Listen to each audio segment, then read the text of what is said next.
இன்றைக்கி நாம் பார்ப்பது பலாக்காய் பிரியாணி. பலாக்காய் ஒன்று எடுத்துருக்கேன். இதை நல்லா தோல் சீவிட்டு சின்ன சின்ன பீஸாக கட் பண்ணிக்கலாம். ரொம்ப பொடியாக இல்லாமல் பலாக்காயை ஓரளவு பெருசாக போட்டிருக்கேன். தயிர் ஊற்றிடலாம். கொஞ்சம் உப்பு. ஒரு அரை மணி நேரம் ஊறட்டும்.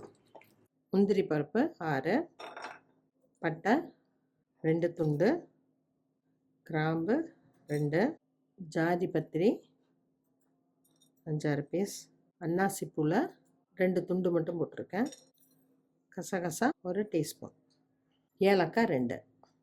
இதையெல்லாம் மிக்சியில் போட்டு ஃபைன் பேஸ்ட்டாக அரைச்சிக்கலாம். ஒரு சின்ன துண்டு தேங்காய் போட்டு அரைச்சோம்னா ஈஸியாக ஃபைன் பேஸ்ட்டாக வந்துடும். இஞ்சி 4 துண்டு, பூண்டு சின்னதாக இருக்குது 15 வச்சுருக்கேன், பெருசாக இருந்தால் 10 போதும்.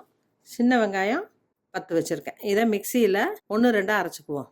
தண்ணி ஊற்றியெல்லாம் அரைக்கக்கூடாது. விப்பர் மோடில் 2 தடவை பீட் பண்ணால் போதும். இரும்பு சட்டியில் 2 டேபிள் ஸ்பூன் கடலெண்ணெய், 1 டீஸ்பூன் நல்லெண்ணெய் விட்டுறேன். இது அடிப்பிடிக்காமல் வரும்.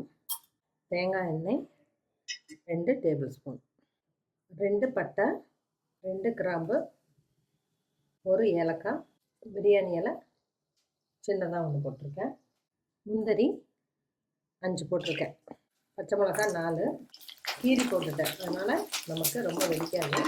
சின்ன வெங்காயம் முழுசாக 6 போட்டிருக்கேன், பெரிய வெங்காயம் 1. இது நல்லா செவக்கட்டும். குக்கர்லாம் வச்சா ரொம்ப செவக்க மாட்டேங்குது. அதனால் நான் இந்த மெத்தடில் பண்ணிக்கிறது சீக்கிரமாக ஆகும். இரும்பு சட்டிங்கிறதுனால ஒட்டாமையும் வரும். 2-3 நிமிஷத்துலேயே நல்லா செவந்து வந்துருச்சு.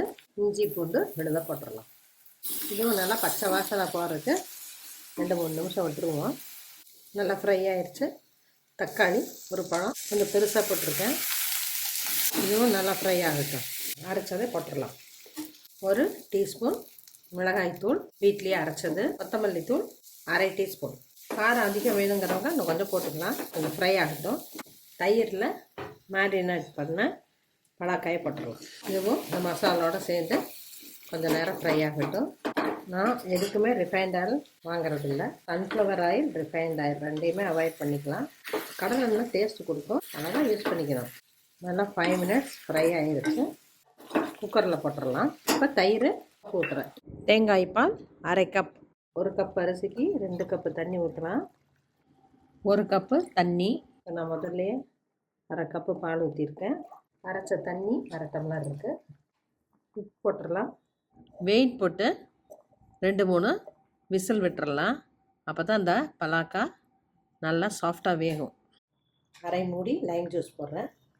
சீரக சம்பா அரிசி 10 நிமிஷம் கழுவிட்டு ஊற வச்சுருக்கேன். அதை வடிச்சிட்டு போடுறேன். இந்த சமயத்தில் உப்பு காரம் பார்த்துக்கலாம். வேணும்னா போட்டுக்கலாம். 1 நிமிஷம் தள்ளி எடுப்போம். லேசாக அடி பிடிக்காமல் கிளறிடுவோம். இப்படி தண்ணியும் சாதமும் கலந்து வர்றப்ப தான் நம்ம வெயிட் பண்ணணும்.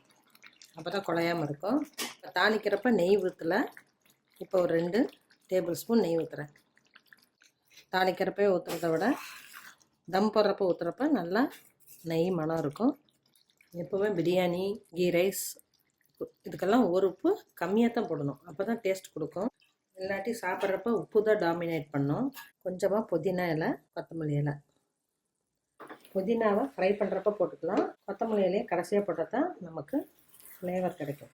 தண்ணி கம்மியாக இருக்குதுன்னு நினச்சா கொஞ்சம் பக்கத்தில் கொதிக்கிற தண்ணி வச்சு ஆட் பண்ணிக்கலாம். பச்சை தண்ணி ஊற்றக்கூடாது. வெயிட் போட்டு சிம்மில் 5 to 7 மினிட்ஸ் வைக்கலாம். ஓப்பன் பண்ணி பார்ப்போம். இது கரண்டி காமனால் லேசாக பிரட்டி விட்டுக்கலாம். குழையாமல் வந்திருக்கு. நல்லா உதிரியாக இருக்குது. பலாக்காய் பிரியாணி ரெடி ஆயிடுச்சு. இதோட வெஜ் ஆர் நான்வெஜ் ஃப்ரை, ஒரு தயிர் பச்சடி வச்சு சாப்பிட்றப்ப ரொம்ப நல்லாயிருக்கும். எப்போவுமே ஒரே மாதிரியே ஃபுட்டு சாப்பிட்டாலும் நமக்கு சலிப்பாக இருக்கும். அதுக்காக ஒன்ஸ் சின்னவே இது போல் பிரியாணி செஞ்சு சாப்பிட்லாம். செஞ்சு பாருங்கள், சாப்பிட்டு பாருங்கள். பிடிச்சிருந்தா சப்ஸ்கிரைப் பண்ணுங்கள், ஷேர் பண்ணுங்கள்.